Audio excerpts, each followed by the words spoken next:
පිරිසිදු මනසක් ඇති අය තම අදහස් බෙදාගනී.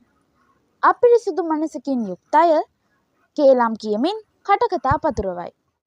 කේලම් කීම නිශ්ශබ්දව විශ්වාසවන්තභාවය විනාශ කරයි. කේලම් කියන්න එපා.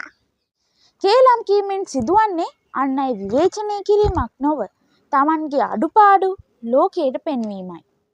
කේලම් කීම తాවකාලික සතුටක්, දිගුකාලීන හානියක්. කේලමක් හෝ කටකතාවක් පැතිරවීමට පෙර මොහොතක් සිතන්න. මුවින් පිට වූ වචනයක් නැවත මකා දැමිය නොහැක. කේලම් කටකතා පැතිරවීමට වඩා නිශ්ශබ්දව සිටීම උසස්ය. කේලම් හෝ කටකතා මගින් අන් අයගේ කීර්තිනාමය විනාශ කළ කිසිවෙකුත් සමාජයේ උසස් වී නොමැත. කේලම් හා කටකතා සත්‍ය මරා දමා බොරුව රජ කරවයි. කේලම් හා කටකතා නවතින තැන සත්‍ය රජ වෙයි. සත්‍ය රජ වන තැන වැරදි අඩුවේ.